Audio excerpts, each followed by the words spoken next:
Hi, I'm Cynthia Schiller. Please like and subscribe where we help and heal one day at a time. We're going to talk about this narcissism that's on the rise.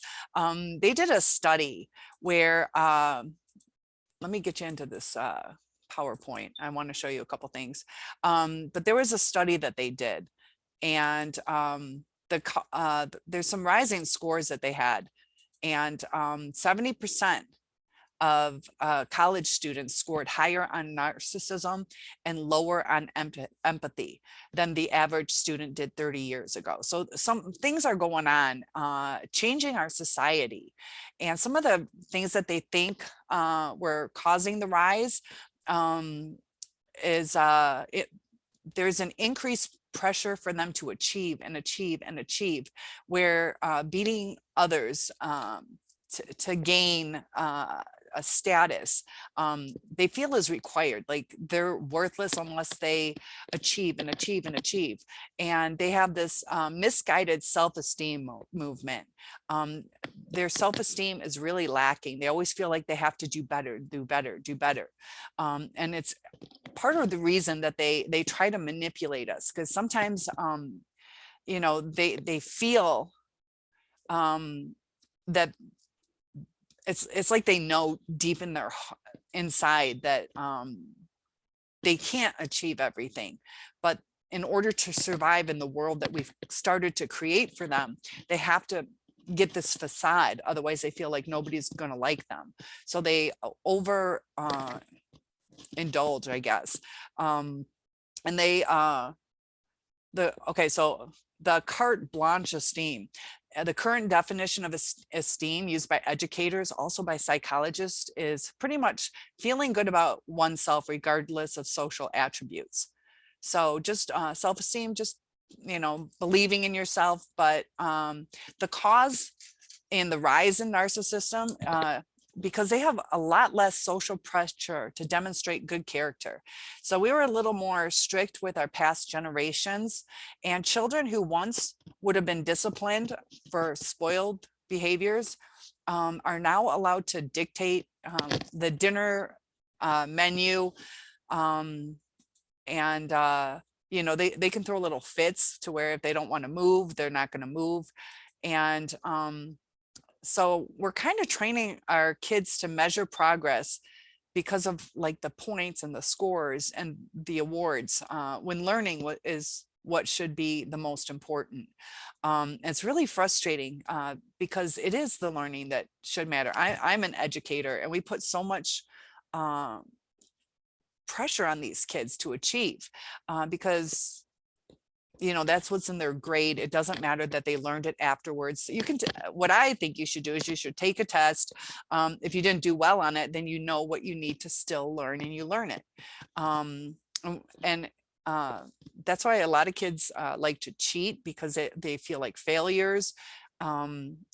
So it's almost like we're teaching them to fear failure instead of dealing with failure. And fear of failure actually destroys the joy of learning. There's a lot of pressure going on in the schools. So some probable causes of narcissism: a lot of praise, fostering an unrealistic view of themselves. So we're giving them praises. That's why, we always give these trophies, whether you win or lose. We'll overindulge them, we'll spoil them, and they start to expect that from everybody. They want to be overindulged, they want to be spoiled, and we don't have the right discipline for them anymore, and that'll prepare them for maturity, also adulthood, being out in the real world. And by idealizing them, it sets unrealistic expectations. So if we think they're perfect, they don't really have to achieve. So it just changes. They just start feeling entitled. And they did some stuff on the free play versus play dates. Just even the way that we're letting our kids play with each other. They need to learn how to win and lose. Free play is better for them. It overcomes narcissism. And by playing with each other, they got to learn empathy. Otherwise, the other kid's just not going to stick around. And this is something, if you do have kids, you want them to understand empathy, negotiation, cooperation, impulse control. That's where the narcissist really does lack. They need that instant gratification, and if they're not getting it, um, they'll go find it somewhere else, and that's why it feels like you can get dropped at the drop of a hat. They expect us to understand what they want without telling us, which can be really frustrating, and they'll punish us for things. They also, for emotional regulation, narcissists have a really hard time regulating their emotions, because they are in a childlike state. They haven't gone through all those growth things. And unfortunately, during that time, parts of their brain have actually shrunk. So it's not like something that you can just acquire. So when they're talking to people, they don't comprehend really what the person's saying. They don't pick up on the little things. So for them to change is exhausting for them. So that's why they revert back to what they were doing, because it's just easier. It's not as exhausting. It's not as frustrating, because they haven't learned how to deal with their frustrations. So they'll lash out, to where when they do try, they're just going to lose it. It's just going to boil up inside of them, and they got to relieve what they're feeling. There's a lot of chemical things going on in their brain, and it's really hard to narcissists sometimes seem really, really kind, and that's where it gets really confusing. There are some, but a lot of them have an agenda, this hidden ulterior motive. So it seems like they're being nice to us, but as soon as we need them, they're gone. As long as we're serving their needs, they're happy. So I've had some workplace things like that, where they're really nice. It seems like they're working around things with you. And then,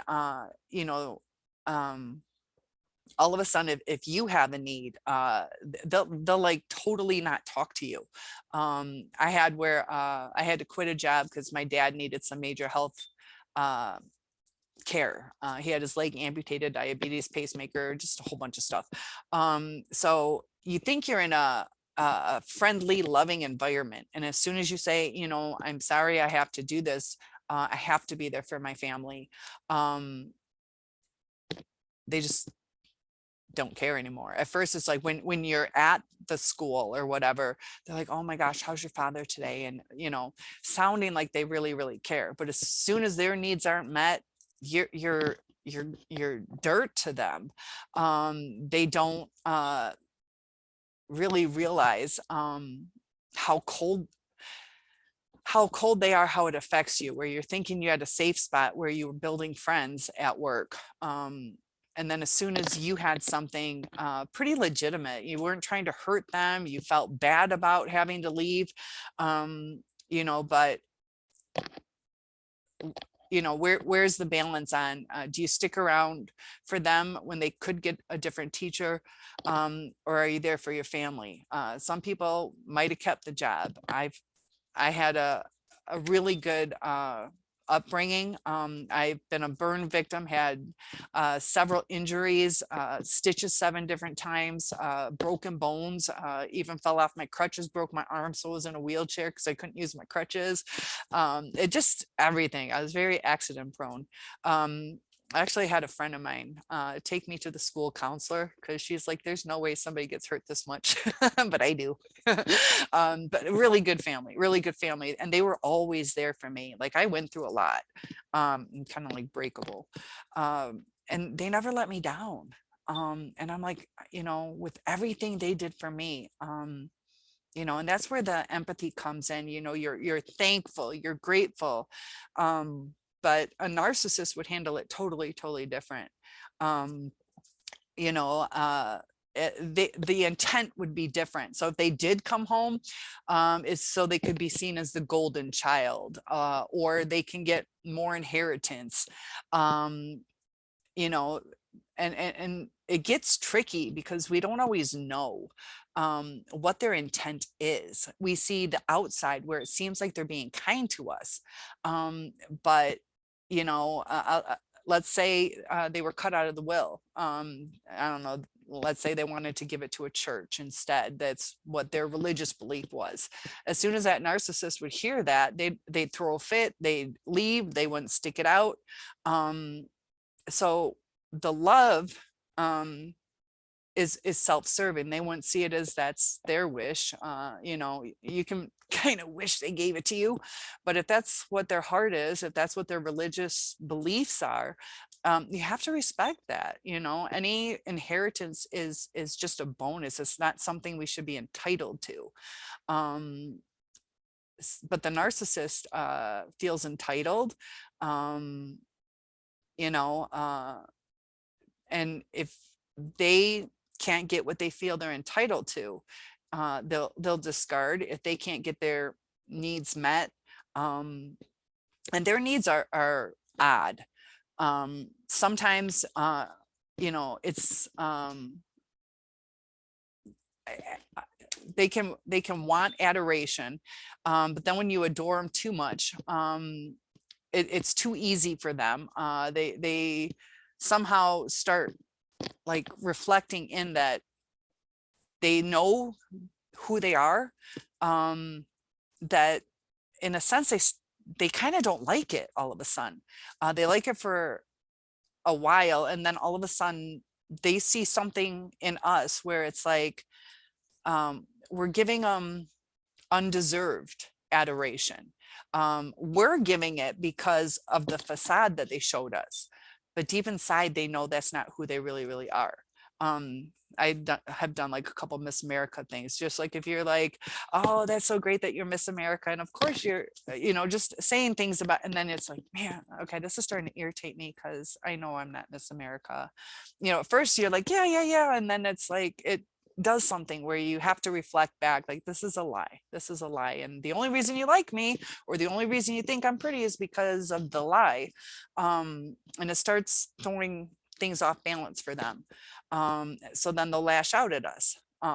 We don't even know what is really going on, because we think we're talking to them as a real situation person, but it's a facade that they reflect back on in you know, little instances, to where it causes them to like lash out. They don't focus on the things that you know, I don't know, let's say you said, you know, I'm having a bad day, I just wish somebody would, you know, spend some time and talk to me. And they'll be like, oh, well, that sucks. Sorry you're having a bad day. And you're like, you didn't pick up on this. You know, I wanted somebody to talk to. They just pick up on the wrong part of the conversation. And for them to change, they have to change the way they think. They don't think that way. They don't think at what exactly is she trying to say. They'll look at it as, I'm telling you I had a bad day, not I need somebody to talk to. It's just the way that their mind works. So for them to change, they have to change how they see things. And sometimes that's really hard to have them change, because it's foreign to them. You know, it's like a different language to them. And, you know, just like if you were to learn a different language, it's a struggle. And how much of it are you learning? Are you learning it correctly? You're going to learn a lot of the sentences, but there's little variations in the way grammar should be used in certain instances. So the narcissist will try, but just like learning a new language, it takes a very long time for that to happen, and for it to sink in and stick with you. So the narcissist is struggling. They're struggling because we want them to just be normal, to communicate in an adult fashion. And they don't know how to do it. uh, they do know that they're doing things wrong, but they don't care. Um, it's such a tricky thing with how they handle relationships. It'll always revert back to what their needs are, always. So sometimes they might give us some stuff, but it's just so they get back what they need, or to avoid problems. So we're never connecting with them because they never tell us who their true self is. It's just a roller coaster. So it's always best to go no contact. And, they're just like soul suckers. And they definitely manipulate. And it's really hard to maintain relationships. And it's just sad how we're kind of creating a society full of narcissists. It's just going to get worse unless, we start taking a stand, and especially starting at home too. It's snowballing out of control because now we have these adults who are narcissistic raising kids, and they're going to overcompensate. They're going to mess society up. So do your part, stay healthy, and I'll see you in the next video. Have a good day.